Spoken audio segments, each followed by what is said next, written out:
John Locke had several other theories and ideas that have had huge impacts across the world, even well after he died. Three we've already discussed are his blank slate or tabula rasa theory, his description of inalienable rights of life, liberty, and property, and his insistence on the separation of the powers of government.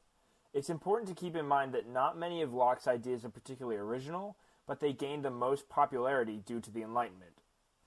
Locke was a prolific philosopher, writing well over a dozen long works in his lifetime, some of which were published after his death.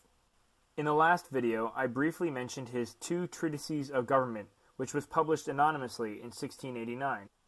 This is one of his most famous essays, and it's as long as several books, and he talks about a whole bunch of different topics that have a great deal of relevance today. We're going to look at just one of these today, called social contract theory. Since Socrates and the ancient Greeks, philosophers have been talking about the idea of a social contract, but the Enlightenment and John Locke changed the way that we view it today.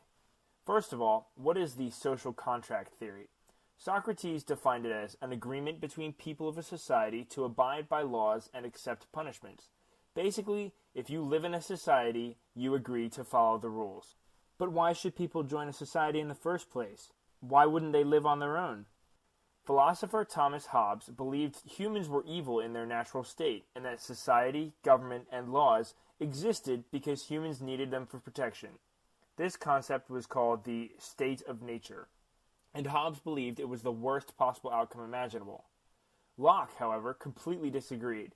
He proposed that humans are inherently good and, because we are all born equal, that the elimination of government would lead to liberty and equality, where everyone's inalienable rights would be guaranteed by each other. Locke realized that some people might take more than their fair share, and it's because people want to guarantee the protection of their inalienable rights that they form governments or a social contract.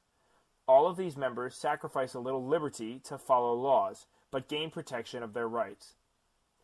Through his explanation of the social contract, Locke promotes the idea of popular sovereignty. Popular sovereignty is the belief that government is created by the members of social contracts, and that its power comes directly from them. Not only does the power come from the people, but they should also have some say in the way their society is run. Locke says that popular sovereignty is the only way to fairly govern any social contract. Because the ultimate power comes from the people and not God, sorry Carl, any society where the people can't make decisions about how to protect their own rights could form a new government, but what happens then is in the next video. Okay, time for some discussion questions. Number 1. Can the divine right of kings exist in the same society that recognizes popular sovereignty? Number 2. How much liberty should people give up to the social contract in exchange for protection of their inalienable rights? Number 3. Whose version of the state of nature do you agree with, Hobbes or Locke? Why?